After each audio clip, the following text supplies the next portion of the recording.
Hey everybody, this is Bernie, and I am going to be playing Besiege with Marcus Laporte. Hey Marcus. Hey, how are you doing? I'm doing well, how are you doing? I'm doing well, thank you. So Marcus, you and I have been threatening to do a game time for a really long period of time.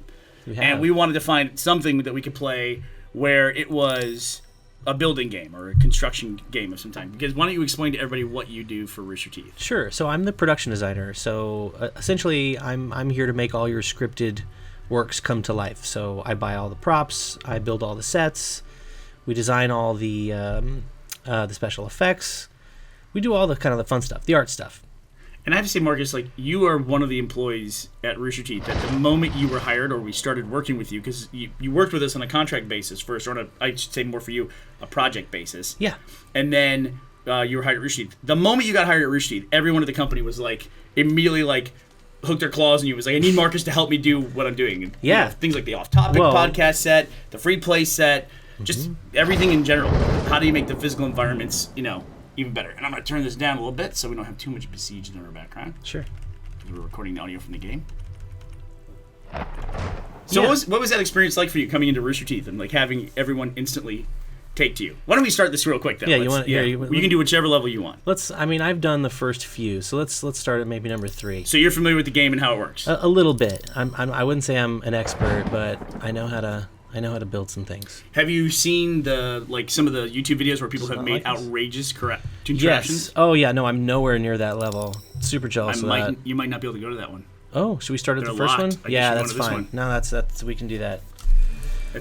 I'm a Besiege novice. Oh, see, like the one I started. See, you're way ahead of me. This is like looks like hard stuff. Oh, why don't we can back out if you want to. No, this is challenging. This is fun. Okay. I love it. Okay, so let's see. Is this still the same button? Yep, it is. Sorry, I'm just like trying to understand all the control. I'm using mine on a laptop, so the buttons are just a tiny bit different. How do I? We won't hold you accountable. Let's see. How do I turn? How do you do on a laptop? Well, I use Option, but it's a Mac, so. Oh, right. So I would use either Alt or Control and not use that Windows button. Ah, that's it. Go. That's what I needed. Okay. Yeah, the Windows button in PC is just a nightmare button.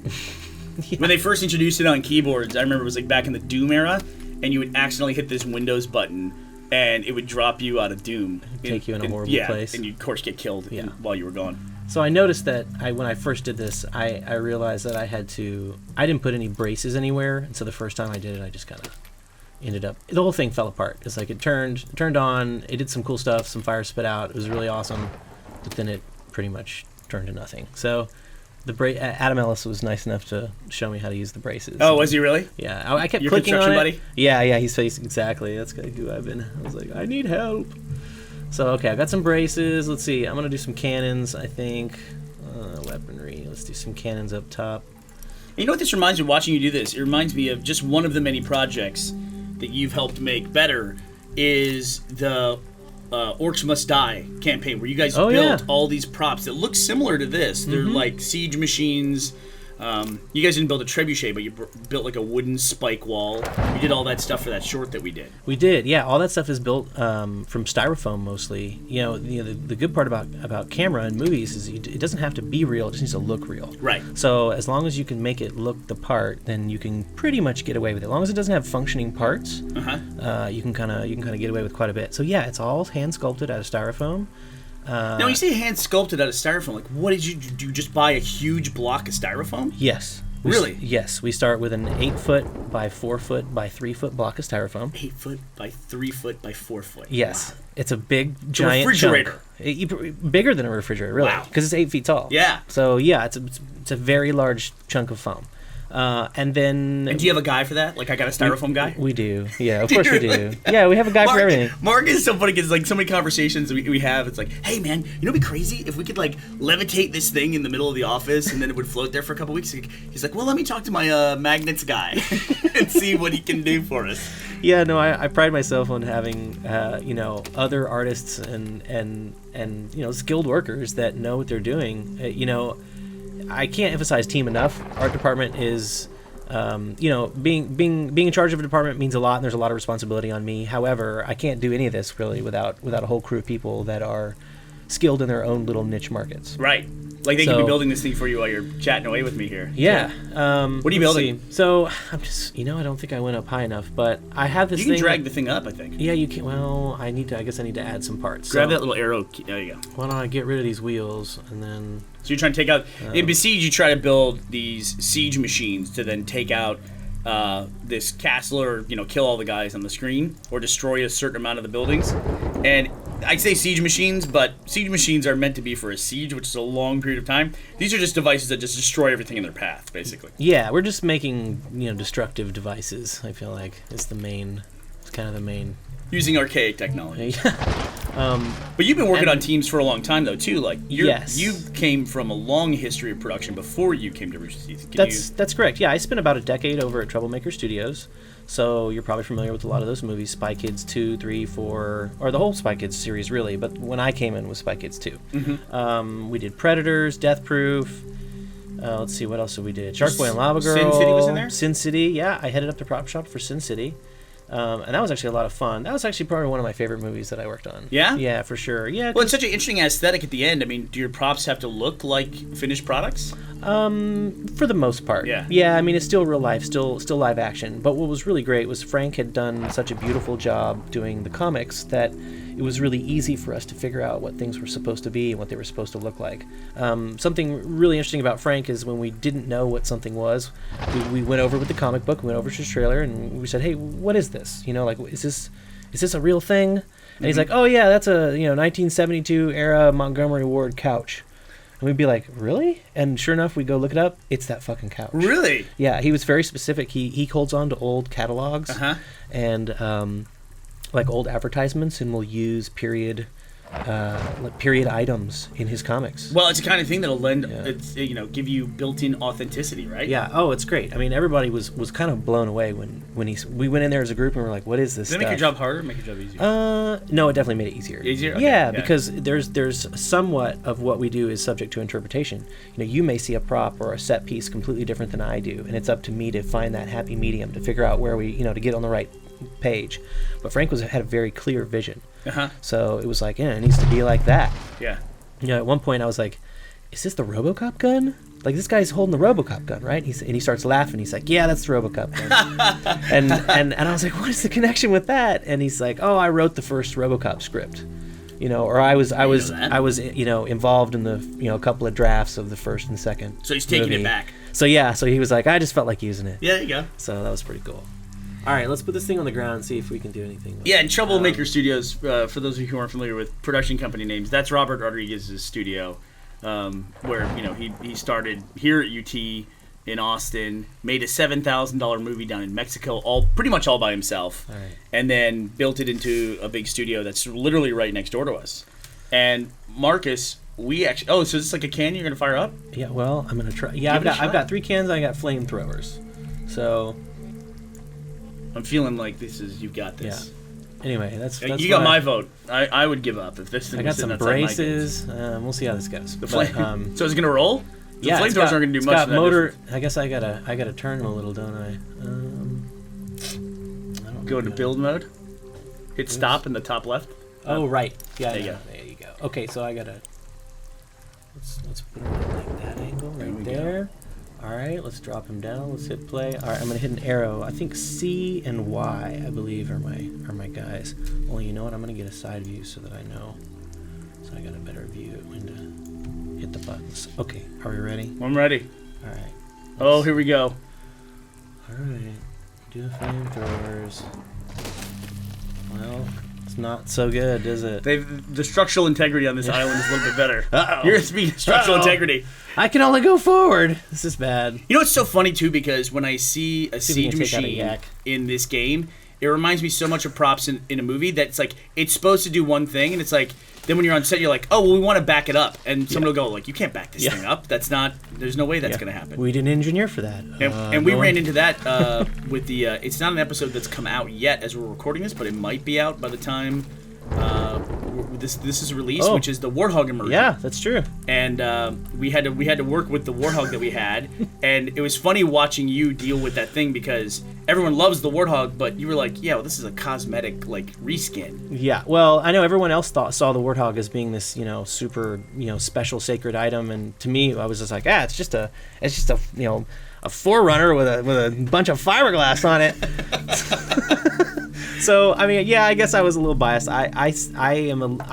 I have a tendency to look at things as objects and not as... I don't take things sentimental. Because if I did, then everything that I do and make will get thrown in the trash and I'll be sad about it. Sure, it's the same thing that happens when you do editing as well, is like nothing is precious, really. And if things are precious, you really can't do your job right. Yeah, you can't hold on to that stuff. If you take it too seriously, you'll be too sad when we blow it up. Right, there you go. Right, which is one of those things, though, too, that's pretty funny to me, because I see the amount of work and care that you guys put into designing things as well. Yeah. And you'll like, why don't we talk about the first project we worked on together? Okay. Which was Laser Team. That's how we first met. Yeah. Is that we were trying to figure out how we were going to build these props, which were very important to the story.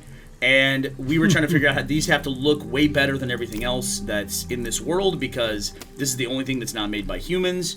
So how are we going to do that? And we met you, and you were talking us through the process of how you're going to get that done. Yeah, no, it's really pretty hard.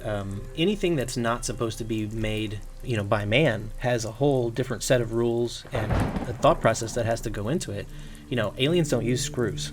They don't use rivets. Mm-hmm. They don't use any of these things that we're familiar to seeing. So they got a magnet guy. Yeah, or who knows? Yeah. They got some kind of technology we've never heard of. So at some point you have to kind of extrapolate on the script more so than the script is giving you. Right. So it's like, okay, well, I've got this world, I've got this universe I've got to kind of build, but I don't really have any rule sets or any there's no real guides telling me what's okay and what's not okay. So you have to kind of establish your own. So usually we start with a color palette. We start with shapes or lines, like forms that we like. Mm-hmm. Like, for example, the warg had very angular, pointed, faceted lines, very sort of sharp lines, and on purpose.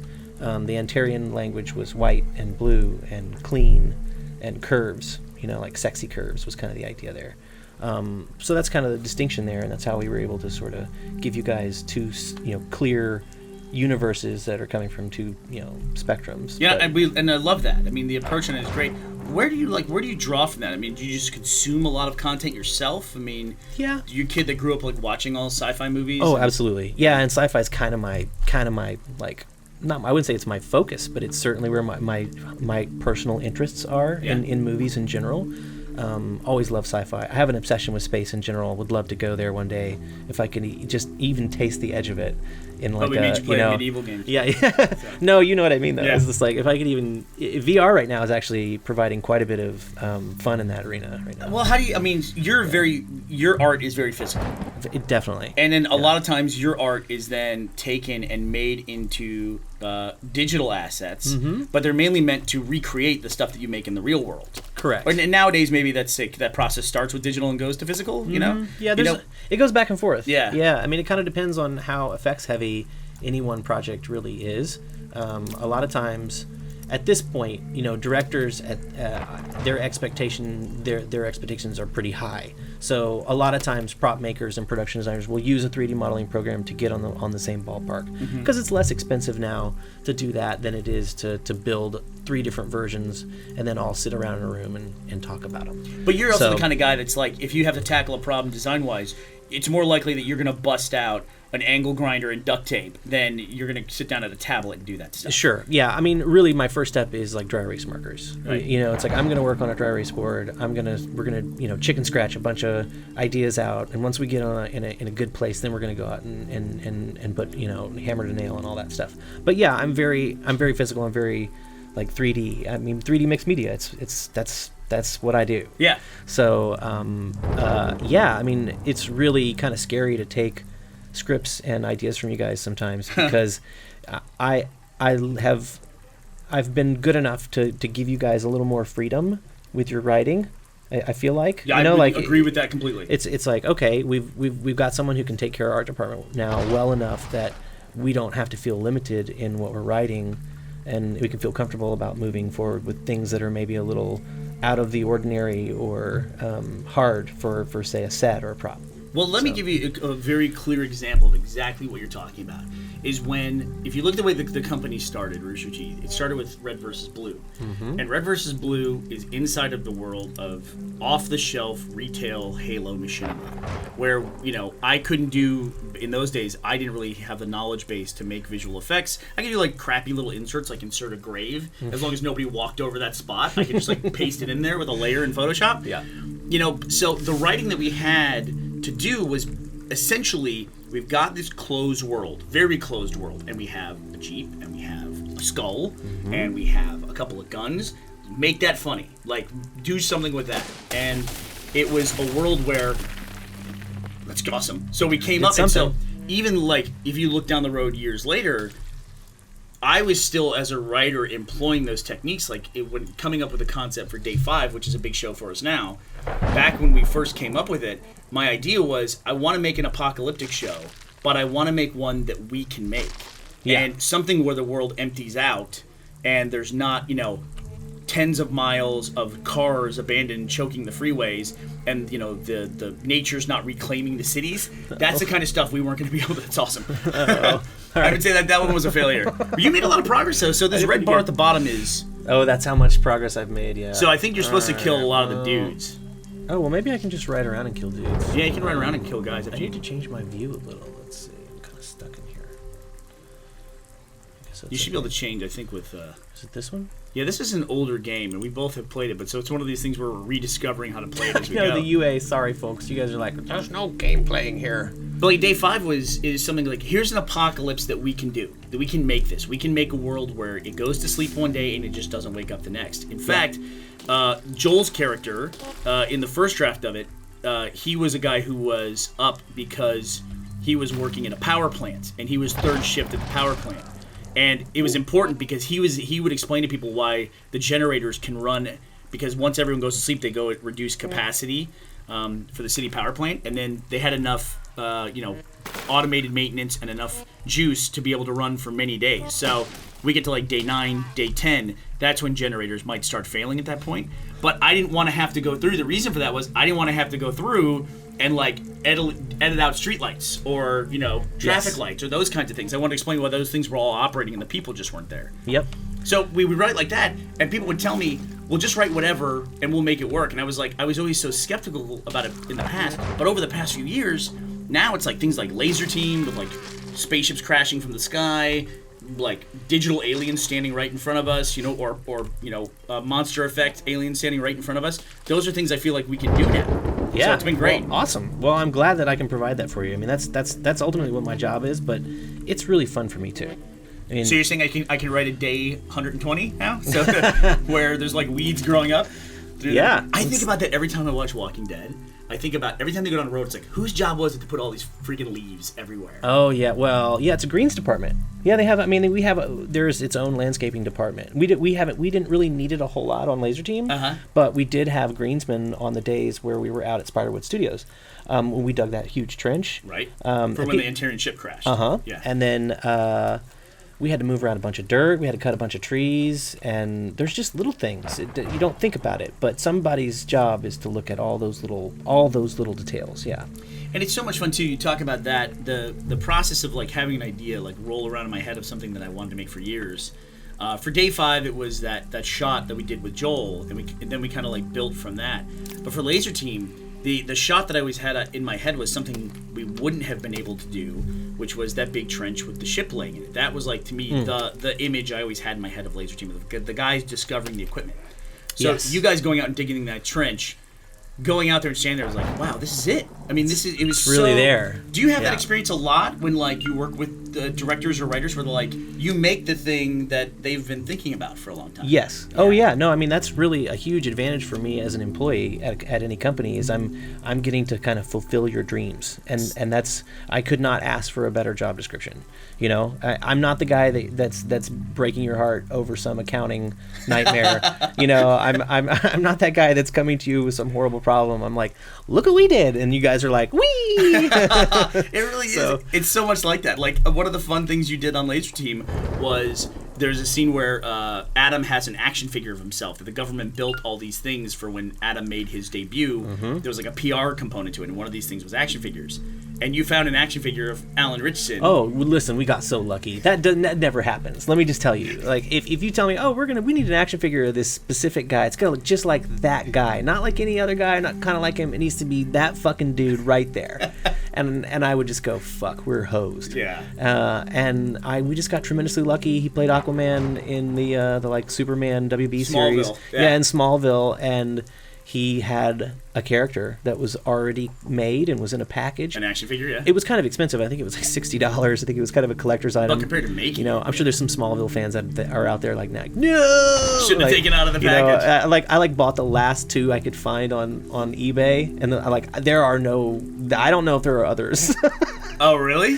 So you're saying you bought out the stock? I probably bought the last two Aquaman dolls and I wouldn't admit virtually destroyed them. That's okay. It was for a good cause. And considering it was already Alan, like, we couldn't have asked for a better thing. I had to laugh, though, because you took that Aquaman action figure, you turned it into Adam, and then you made all the little pieces of armor for it. Yes. And in fact, there was a thing on the set that day where Matt... You made it, and in the script it said he took off one piece in particular. Yes. I think. It was scripted as just the helmet. Right. And then we showed up on set, and I was like, yeah, check out how cool the helmet comes off. And he's like, well, what about everything else? You know, like Matt had turned on the puppy dog eyes on me, and he was like, well, what about the arms and the boots? And I was like, oh, fuck, you wanted all that? I was like, how would we have been able to do all that? If you think about it, like, a boot doesn't really go on an action figure. Their ankles don't flex. No, they have pegs. Right. So I was like, how would I have done the boots? And to be clear, you had all this stuff, but it was on the action figure fixed. Yes. Matt just now was like, oh, this is perfect. Now just make it removable. Yeah, I'm just make all the boots and all the things that glued onto the arms now come off and go back on. And I was like, oh, crap. I was like, how much time do I have? When are we shooting this? He's like, oh, in a few hours. I was like, oh, shit. So I think I got about a quart of silicone, and I made a custom little box out of styrofoam and cardboard that held a little negative space around the arms and legs, and I had this doll contorted in this weird position so that I could do it. And I made little individual molds of just the arms, you know, the cannon, the gauntlet, the two boots. Luckily the helmet already worked, right? So I was good with that. Made a mold of those, hollow cast them out of plastic, used the alternative doll, the second doll that we hadn't used. Glad I bought the second one. Right. Painted his outfit to match, then took those hollow castings that we had from the first one and used those as on and off. When you do this kind of thing, do you feel like you're setting a bad precedent for yourself of like, hey, Marcus, just completely redo this in 3 hours? A little bit. You know, it's like, and my crew always gives me a hard time. They're like, you keep doing it. You keep succeeding.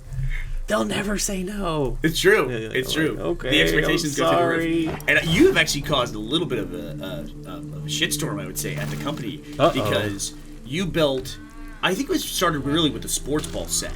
You built the sports ball set, and everybody's like, well, that's a really cool set.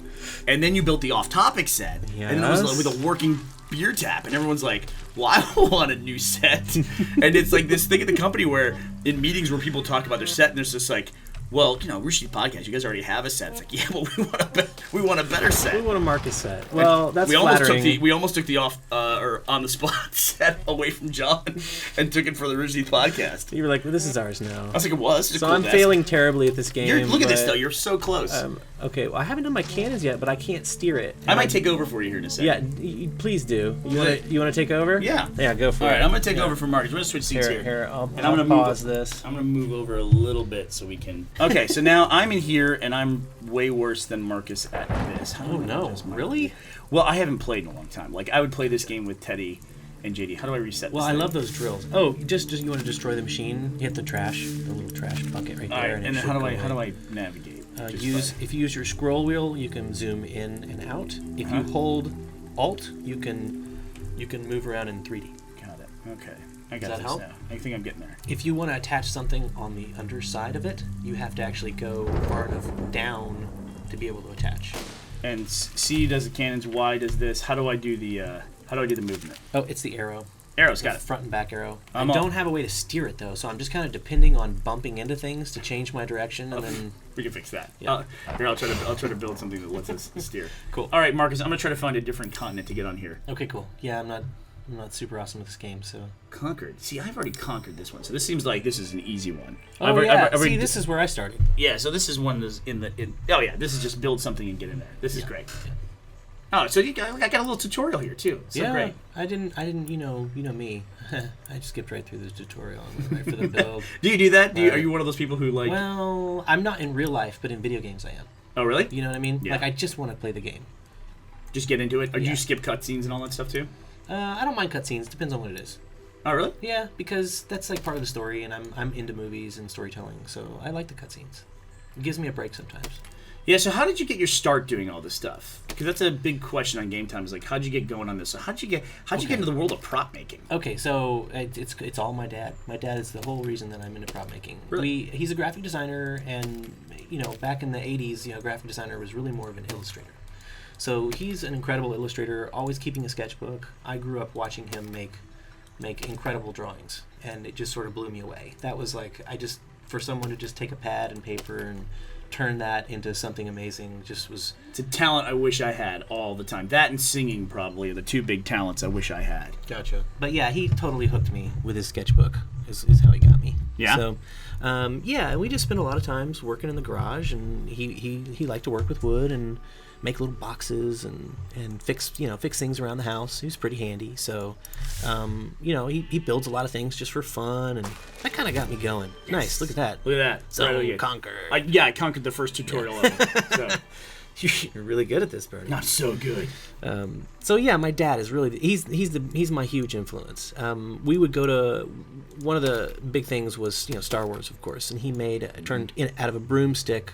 He made a blaster and a lightsaber. That's cool. Out of a broomstick and some PVC and some electrical tape and parts from hardware to kind of make a makeshift homemade prop, and I just wore them down until they were nothing. It's like all the paint's worn away on them now. They're like all the edges are softened, and they weren't sanded before. All the little pieces on them, all the little hardware pieces are broken and knurled down from having been drug around all over the place. So they were like, they had toys in the 70s for Star Wars, but it wasn't the same. It makes me so mad. Like even like video games and stuff, people don't realize how good they have it now. Yeah. Oh, I mean, even cartoons. There was nothing. There was the movies, and then that was it. Yeah. So the whole cosplay thing. Yeah, I know, right? Hey, no whippersnappers and their fancy props. But Dad's totally the reason why I do this. And we went to Ghostbusters, and I just remember being like, I want to be a Ghostbuster for Halloween. And my grandmother, so my dad's mom was a seamstress, professional seamstress. So that's all she did was make clothes. And seems like you're like tailor made for the career you started with. I know, it's great tutelage. So get this. So my dad's parents were dad's parents were a boat and car mechanic and a seamstress. Then my mom's parents were a meat cutter and a homemaker. And she's a teacher, and my dad's a graphic designer. So I feel like I've got like a pretty good blend of sort of like talents, luckily, that are kind of just sort of in my genes. But really, this is so much about practice. Everyone always like, oh, that guy's so talented, and he can do this and he can do that. But so much of what I've done is because I've just done it so many times in a row, over and over and over, that I got good at it. So, and I hear that a lot from many artists, is that it's just repetition and starting off, like even drawing, which is, like I said, a talent I'm super jealous of. Our cartoonist for the webcomic, Luke McKay, he just said he woke up one day, decided he wanted to start drawing, so he drew every day, and then eventually got to the point where it worked. Kind of like burning down this building, Marcus. Bring it all together. It's like I can shoot it, or I can burn it, and eventually it'll die on its own. Yeah, so. I think I spent 30 or 40 minutes on that first level, and then I realized all I had to do was shoot a cannon at it one time. And I was like, all right. To each his own. Moving on. Zone 2. That's the educational process. I think here I'm going to learn not to go over a mine. That's exactly what I'm doing. Yeah, wow. Yeah, that's what the spiky thing was. Now you learn how to... I'm learning here. How do I delete a wheel? Okay, so there's the little eraser thing. Click that, and then whatever part you go to, it goes away, and you can kind of sub in a new thing. You should never watch Game Time if you are the kind of person who likes the game that we play, because you'll be very furious at how poorly we play it while we talk about everything else in the world. Or the 5 minutes that I stopped completely to talk. Sorry about that. No, it'll be good. I'm going to find a way to put images of your work over the top of that. Cool. But yeah, to get back where we were, I saw Ghostbusters with my dad, and they didn't have screenshots. There was no computers to pull up a trailer from. You saw it in the theater, or that was it. So, look at your steering. You weren't watching frame by frame. Yeah. So, we were trying, but there was no way to actually do it. So my dad went in with a sketchbook and just sort of drew as much as he could. So anytime they were wearing the plasma pack, he was like trying to draw it. So when you say that, was he like in the movie theater doing that stuff? Yeah, we were together. I think we watched it 3 times in a row. I love it. So we hung out in the theater most of the day, and we just paid for 3 showings, and then we hung out the whole time, and he just drew when they were on screen. You're not going to watch it on home video, You're not going home. It doesn't exist. There's no such thing. You're not going to pirate the cammed version. Yeah, no, that wasn't a thing. If it was in New York City, I was going to say maybe if I was in New York or something, or like Chinatown, maybe. I don't know. Oop, get out of here.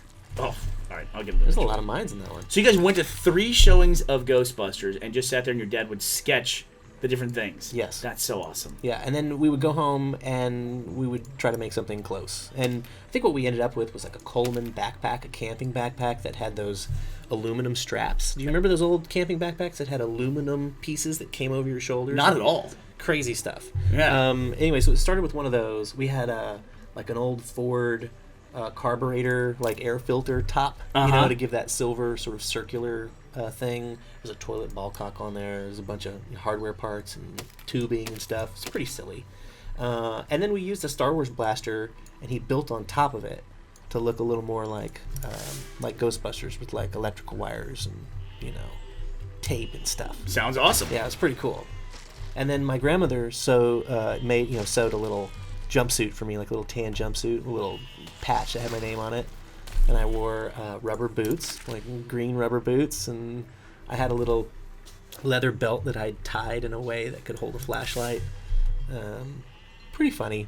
And I remember I was in 3rd grade. Your first ever project. I love it. Yeah. I was in 3rd grade, and I think I won like best costume in the classroom. Imagine. Yeah. So I got to go to the pizza party after school, and I was like, that was like I was like, oh, I am sold. Pizza, I was like, pizza at school. Pizza party reward for this costume. So would you say that your first artistic project was profitable out of the gate? Yeah, it seems so. I mean, it depends on what you would categorize my first artistic project, but yeah, I mean, sure. But yes, like my first real attempt at like a movie costume, most certainly, yeah, it was a win. Yes. Speaking of wins, that's perfect. Your timing on that was perfect.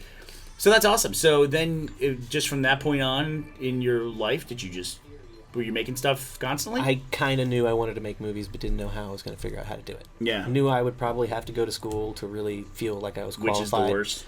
I know, and really after having gone to school, considering the amount of debt I was in, I certainly reconsider. I was certainly like second guessing that decision, but I really felt like college was a good place for me to grow up and really figure out how to be a man, how to be an independent person and not. What school? Do you mind if I ask? It was College of Santa Fe. College of Santa Fe. It was a smaller liberal arts college. Mm-hmm. I don't even know if it's called that anymore. I think they've since been like the sad truth of liberal arts schools sometimes is they get bought out and get a new name, and even though they have the same teachers and they're a really nice facility, it's like the name change just doesn't do anybody any help. It just like discredits the whole sort of system. Somebody wants to put their own stamp on it, basically. Yeah, exactly. But I will say I had a really good group of professors. I ended up there with a really good group of people that just like good people, like learning how to be independent. And it wasn't so much that I was paying for school. I guess I was just like really paying how to live a life not at home. It's like how to be an adult. I went to UT, and it's kind of the same thing where it's such a big school. This is not working. That's a huge explosion.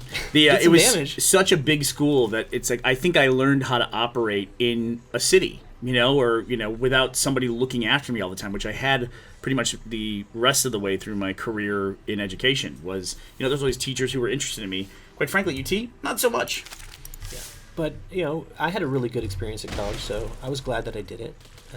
And I am using my degree, so I guess I can't complain too much. That's pretty cool. So, not everyone can say that. Yeah, and my degree is actually in. Not everyone can say they're using your degree. Yeah, I hope not.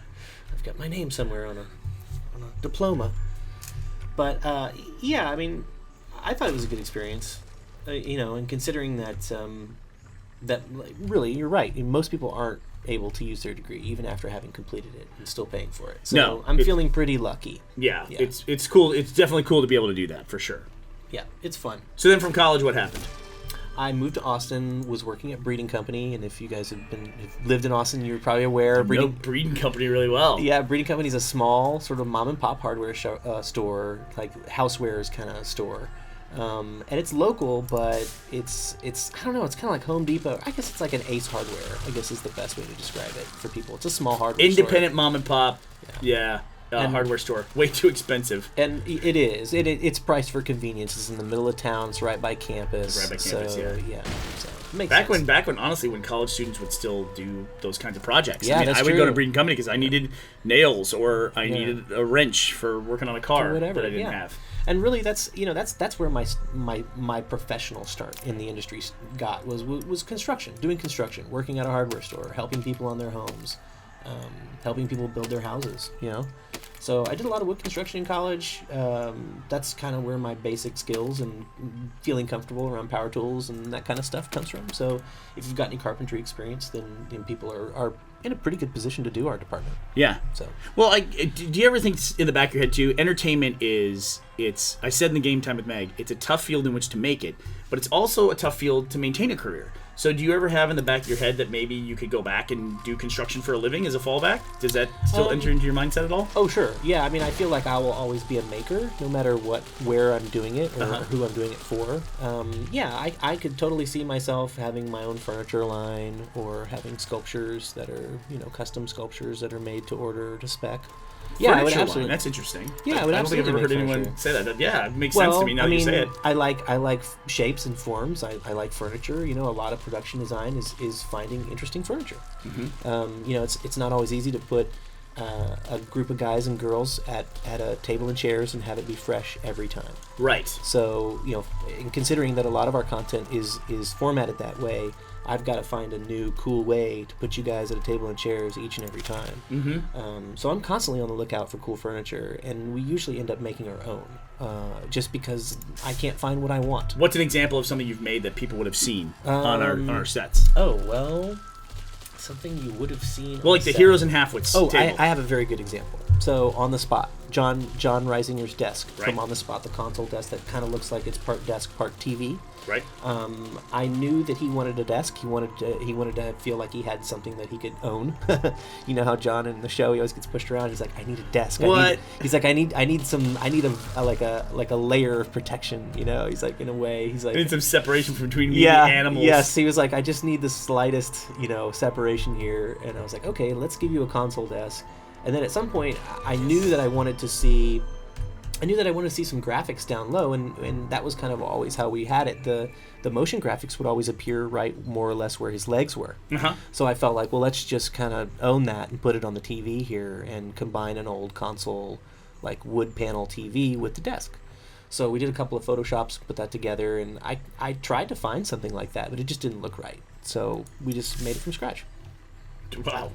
So the way you just said that. So we just made it from scratch. A combination TV desk. I mean, you're right. I make it sound simple. It's not. It was a couple of days of planning and finding the right TV to fit the specs of the opening, and then trying to make the wood fit around the TV. And another challenge was making the TV look like it was old and vintage. And, on a traditional flat screen TV, that's not easy. That format alone already puts you into modern day. It's not a square. Right. So I was like, okay, how do we make this rectangle look like it came from a long time ago? And the solution was actually to do a curved bezel, which just means it's a frame that has curves. So when you look at the on-the-spot desk and you look at the TV and it looks like it's a curved screen, that's why. We've put in a frame piece that's mimicking those curves that you see on a TV like that. Okay. So, but yeah, that's probably the best example, and that's totally from scratch. I want to say I found a desk and a console TV in the same 10 minutes that I was, doing research for the show, and I just sort of saw the two together on the page and was like, oh, we totally have to mash those up. So it was pretty cool. And is that when you have to get inspiration for something? Is there like a go-to that you do, like for Like you talked about Frank Miller having his catalogs. Do you have anything like that? It could be anything, really. And that's you always hear that in design shows. It's like, it could be a throw pillow, or we based the whole room off this sculpture, or that kind of thing. It's all about tone, in my experience. It really could be anything. It could be a photograph, it could be a painting, it could be a pillow, it could be a sheet. There's a lot of things that really get you going. For example, we have some shows coming up, and Patrick did a couple of graphic designs that were so good that I knew immediately what the set needed to be. And so this is when you say Patrick, you mean Patrick Schmidt. Yeah, who does graphic design, not Patrick who runs the broadcast department. Correct. Even though they might be for a broadcast show. Man, we have like 3 or 4 Patricks now. I think. It's always a thing where when we hire somebody with a similar sounding name. We even have a Gavin now. Another Gavin. I know. There's no Marcuses. That poor bastard. Well, you'll see. It'll happen. Trust me. Marvis is being hired next week, huh? And it doesn't necessarily even have to be. Well, I totally killed that. Oh, you need some braces in there. I do. I get that thing. Like as soon as I fired the cannons, they all just kind of took off. All right, let me see if I can get in here. And I think Y is for the flamethrowers. Yeah, that'll do it. I don't think flamethrowers can do much of that castle though. Let me see if I can get my structural stuff going here. But yeah, like we have a show coming up that Patrick submitted some graphic designs for, and it was like just having seen that was enough for me to go, oh, I totally know where the show is going. Well, because that's that simple. So because there's certain colors, there's certain tone that you get from a font.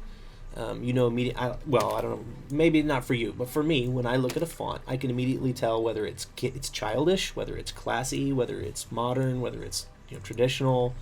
Depending on the serifs and the shapes and the way that things are laid out, they just gel. So yeah, he sent some designs that were really, really nice. I love to hear about that kind of stuff too, because those are the kind of jobs when we first started where it was like we didn't have 2 people in those positions. It was the person, it's like you need more than one vision as part of a process. You know what I mean? It's got to be, because you draw inspiration from each other and what other people do. Well, so. and there, I wouldn't say there's a competition to it, but all artists in general are sort of competitive by nature. In my opinion, well, maybe not all of them, but the artists that I work with, there's sort of a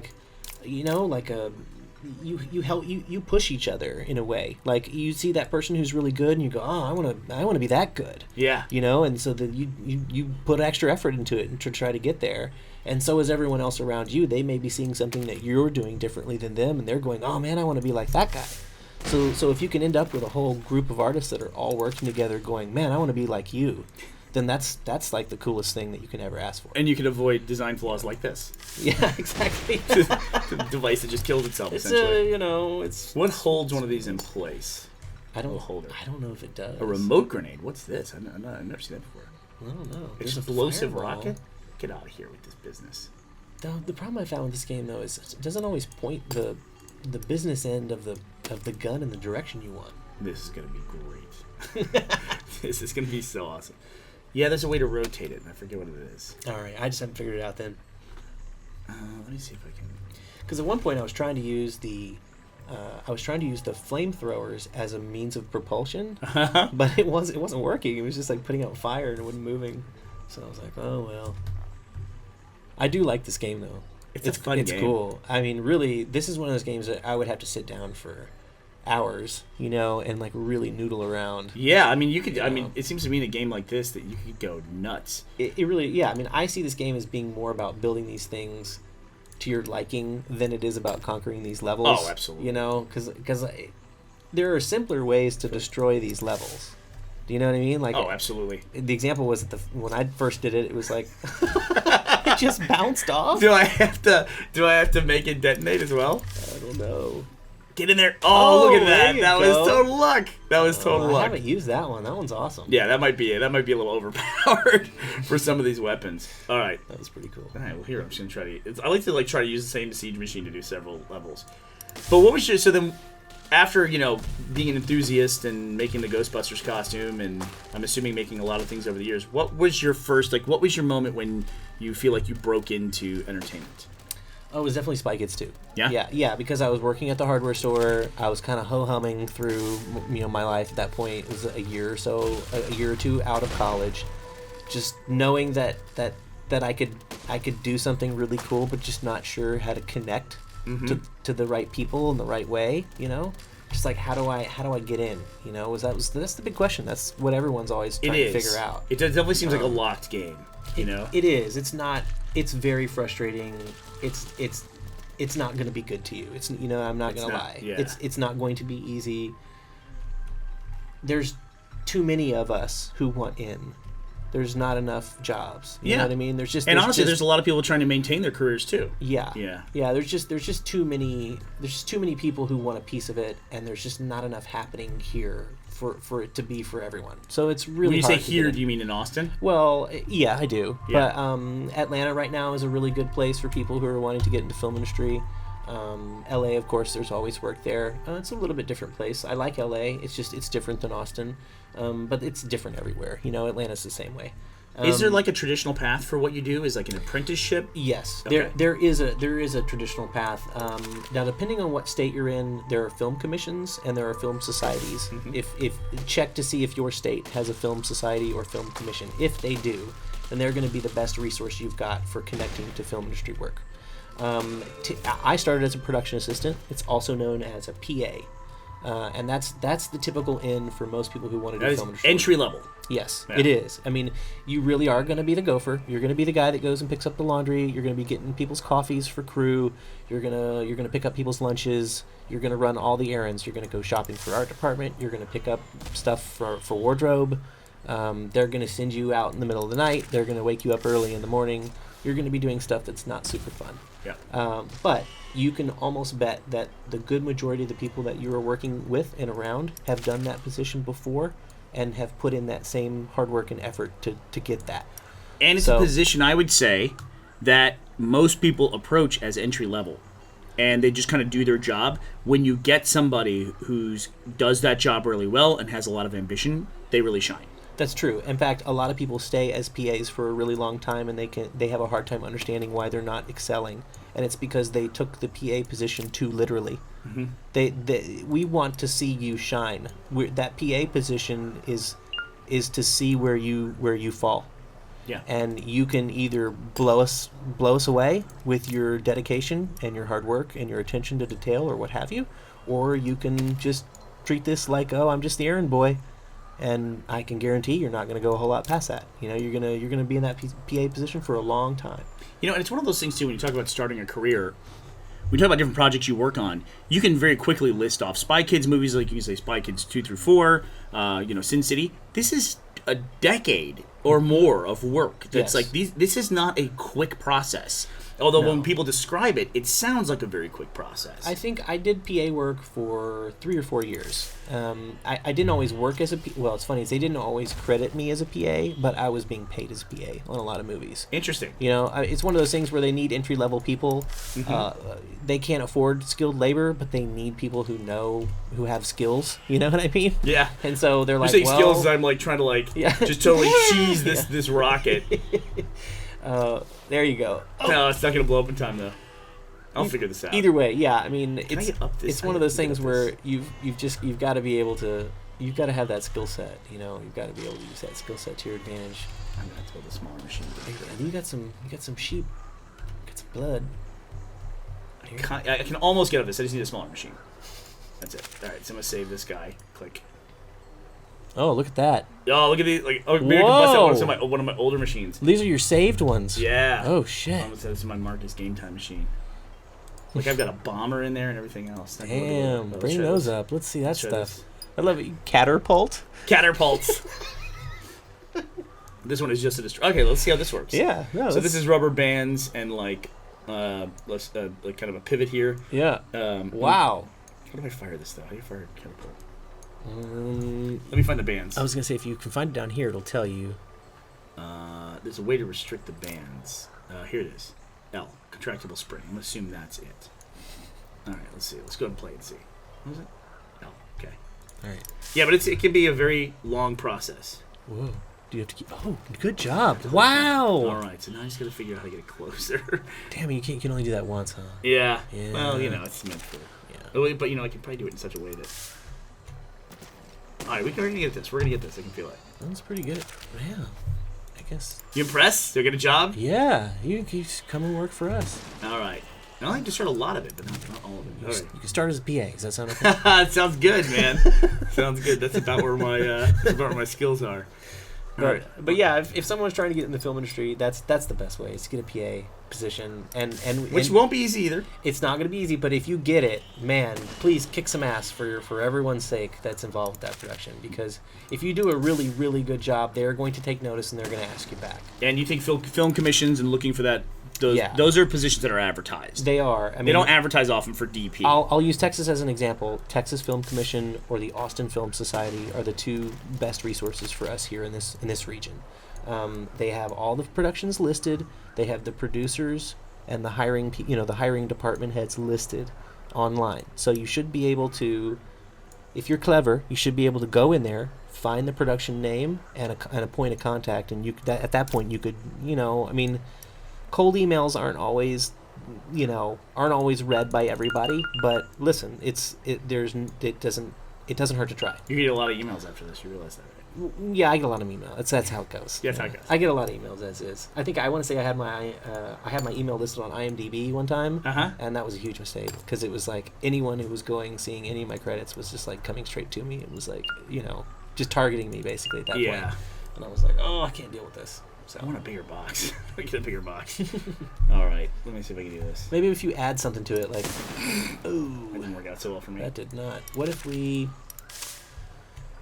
should just add a weapon, like a rocket, something. Let's add a rocket, so we can get a second pass. You know what I mean? Yeah, I think that would help us here. Maybe if there's some cannons on the front here. Yeah, along this edge. What do you mean around up here? Like you can put cannons on these nodes.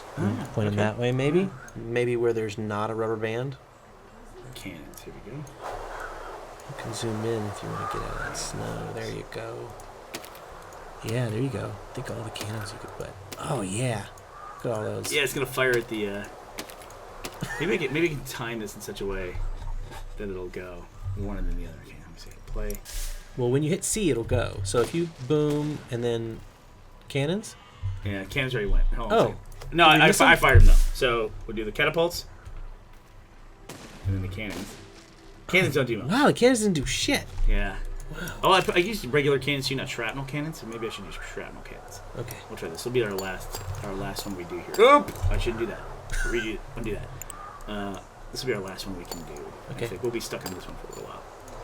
But yeah, it's putting your email out there is a cold email is rarely going to work, but rarely is better than not going to work. Right? Well, I will say if I get a cold email that has a really terrific portfolio, I'm going to drag and drop it and put it in my little black book, and I'm going to hold on to it. Such a common thing that's said on Game Time is make your own work, build a portfolio, hone a craft. That's time it's never wasted. If you do that stuff, you're building a skill set and you're building a demonstratable catalog of work that you can show to somebody. Yes. Well, and that's the easiest way to prove to me you know what you're doing.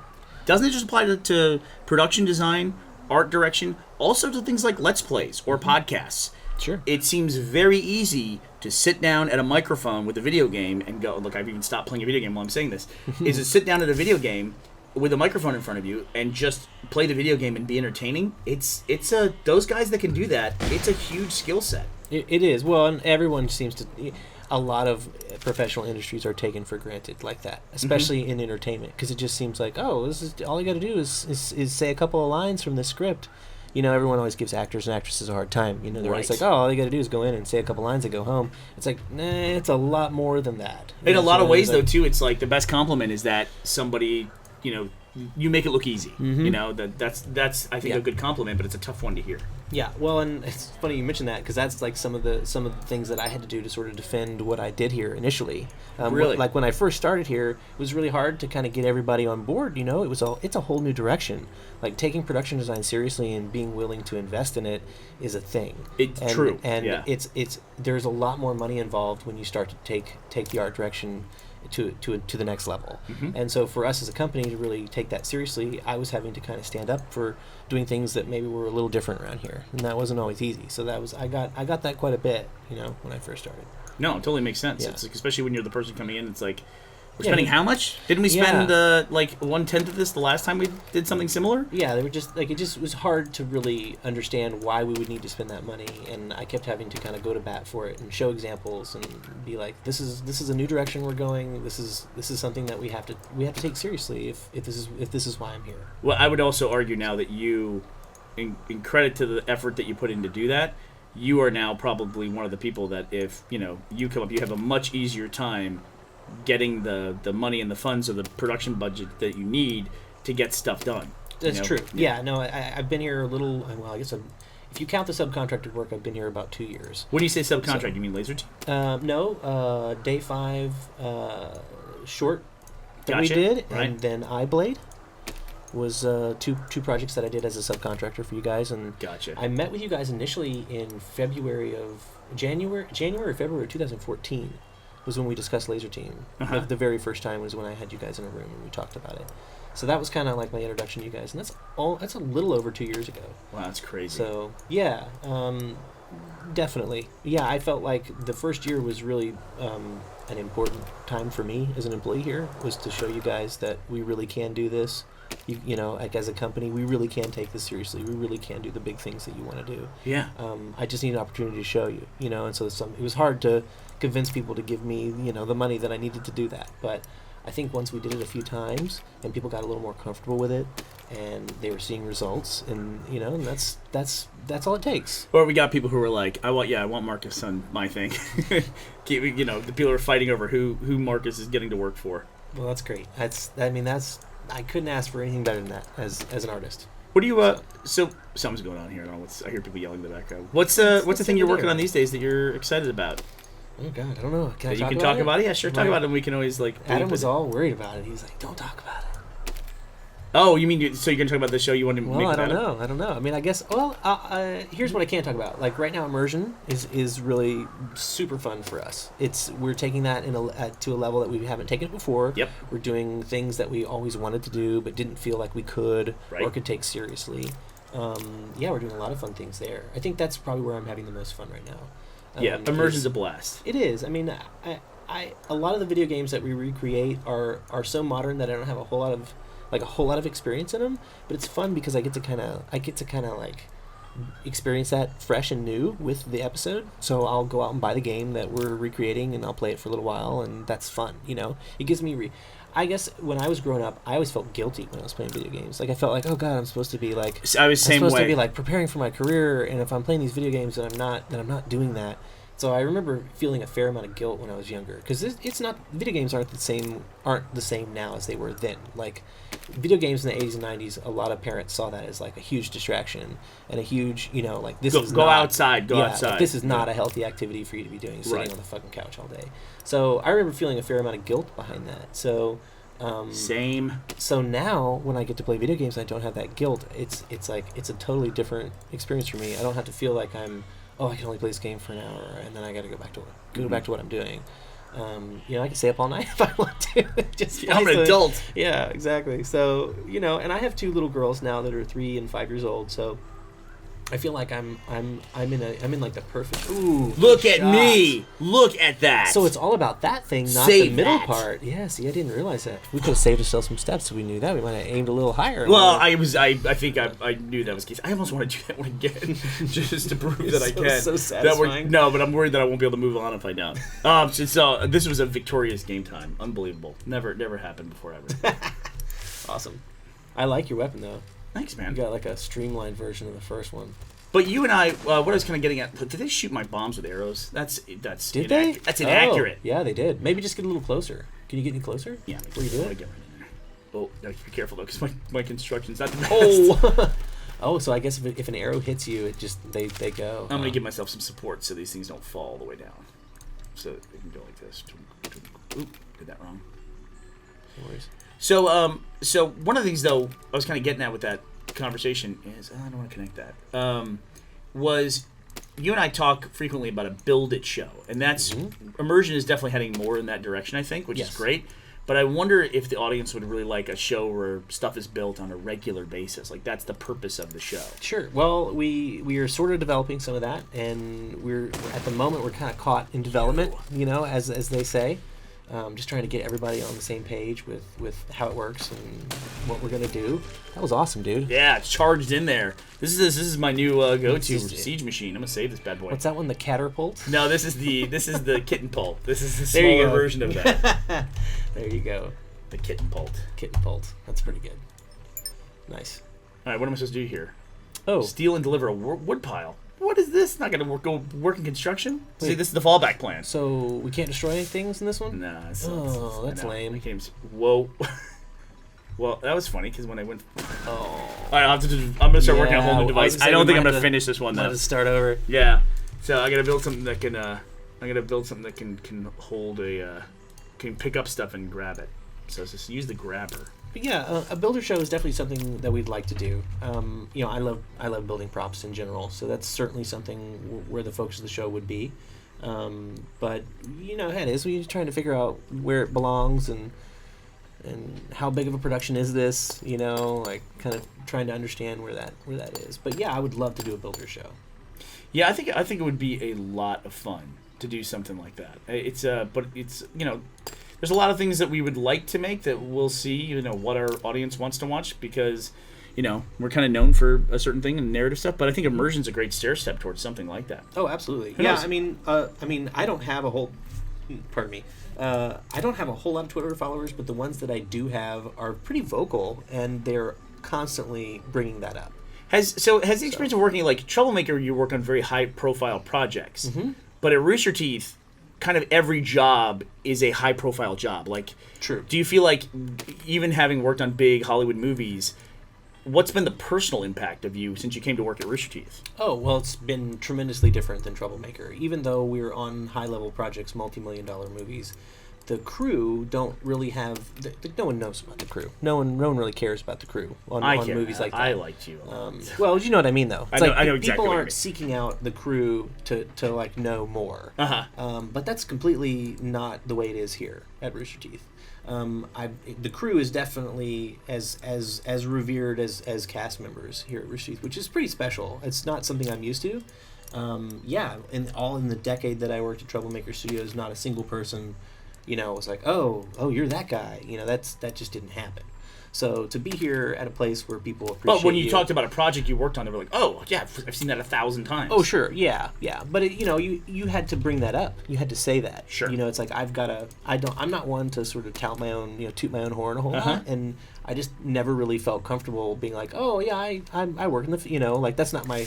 It's not my first point of like conversation with people unless you ask me, and at that point then it's like then the whole conversation turns into that, for example when I went to Christmas with my wife, when she was my girlfriend, right, and we were getting a little more serious, and so I would go to the family functions.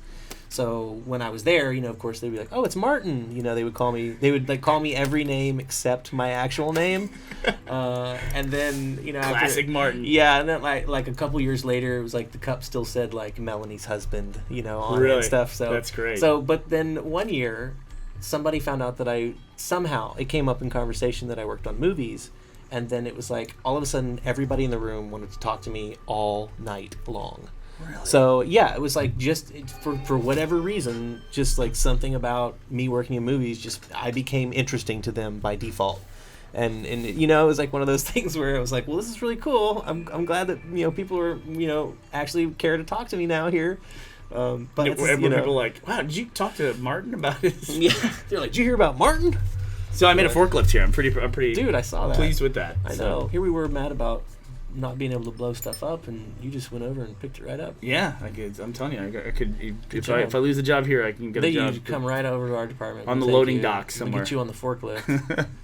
I'm gonna bust out yours here. So, what else should we talk about today, Marcus? What would you? I mean, the big thing is like, what do you see like for if someone wanted a job at Rooster Teeth, they wanted to work in the art department, they wanted to work for Marcus, like what would be the best path for them to do something like that? Okay, so the best path is to really try not to lose focus on yourself first and foremost. Like don't think of Rooster Teeth as being end game for you. You need to focus on just you as an artist is the first and most important thing, because the things that you may create now and the things that you may be interested in now may not be the same things that you're interested in 10 years from now. True. So it's important to kind of focus on your skill set and on yourself as an artist. Try to build your own confidence if you don't have any. It's a really important thing to work at any company, at any business, no matter whether you're an artist or not. Like, you've got to be able to interact with people confidently, and if you want to succeed in what you're doing, you need to be able to convince people of the things that you want and need. So first and foremost, concentrate on yourself as an artist. Concentrate on yourself as a person. Once you're feeling confident about that, I feel like then you can start to take jobs and careers seriously. But yeah, I mean, the best way is to focus your skill set into a way that you've done something amazing. Do something for yourself. Blow me away visually with a short film or a sculpture or a prop that you've made.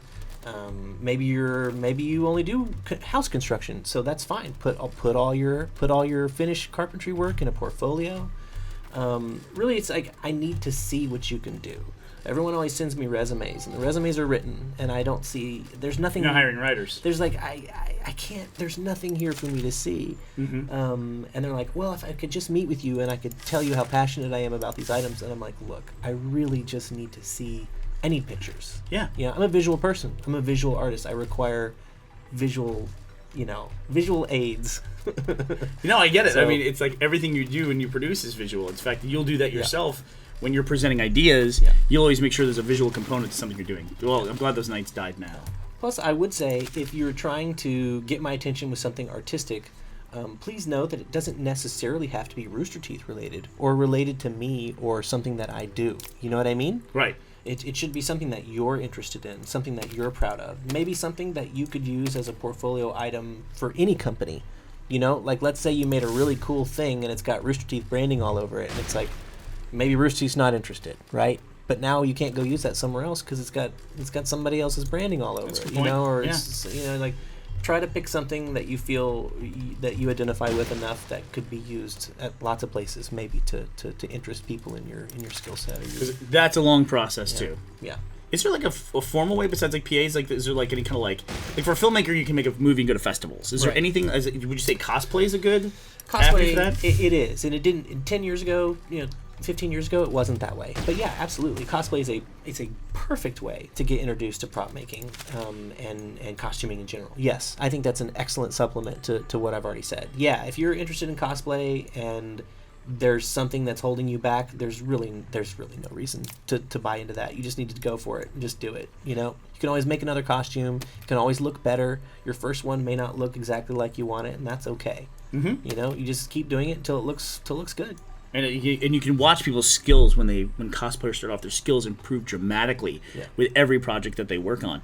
One thing I want to ask you about before we stop this is the different jobs of production designer and art director and everything. There's a lot of times when I go to talk to you, and when I talk about what Marcus does for us, I say he just makes everything better. But it's like, can you talk a little bit about those different jobs and what they are? Sure. Okay, so there's a lot of layers to production and art department. Typically the way it works is the top head of the department is the production designer. They're responsible for, exactly like it sounds, producing the design. So under a production designer typically are a single art director or a handful of art directors. Depending on how many projects we do, that kind of determines how many art directors we have at any given moment. The art directors are kind of like the soldiers. They're the boots on the ground. He or she is the person who makes sure that all the things come together, get into the truck, and make it on set and look the way that they're supposed to look. They also would coordinate the shooting portion of what we do, just to make sure that each individual camera angle looks exactly the way that we want it to. You may not realize it, but every time we point the camera at something, an art department person stands by and watches monitor and will go tweak things on frame. So let's say maybe a picture frame's got a glare on it because they've changed the camera. They're going to go and they're going to twist the picture frame just enough to make that go away. Perhaps a chair or a table doesn't look right because it's hidden behind another piece. They're going to go push that an inch or two to the left or the right to make it, And that's also something that the set dressers do. The art director is kind of like the boots on the ground. Then you have set dressers, you have prop masters. Prop master is the person who does only what people touch. If they touch it or it's in their hand, it's a prop, and the prop master is the person who takes care of it. The set dresser was the most surprising job on Laser Team to me. Was the person who was like just would come up and take our equipment from us every single take. I was yes, like, it was awesome to know where that person was. That's right. Not having to keep track of that stuff. You don't want actors doing that stuff. That's right. The prop master has usually a couple of assistants. Then they're totally gonna make. At least you're walking. You're like walking this thing. The most pathetic thing ever. I tried to like cheese it off the bridge, and then now I'm trying to cheese it into the actual. Oh, look at this. I like that you're using cheese as a verb. I like that. That's my video game career. Cheese it over. Video game career in a nutshell. Yeah. So, the set dresser, they're the ones who set all the furniture. They put in the chairs, the tables, the curtains, that kind of stuff. Let's see, who else do we have? We have a scenic artist. They're the people who do all the painting. They paint all the walls. Yep, you have greensmans. They're the ones who do all the landscaping and trim the trees. Is it greensmen or greensmen's? Green people. I don't know if they've taken it that far. It's kind of an old term. But yeah, it's always greensman. Yeah.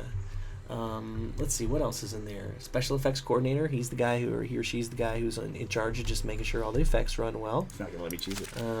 Yeah, it doesn't like you. No. Yeah, I was gonna say let's just start over maybe. Wait, what do you have to do on this one? You have to ride the ramp. Yep.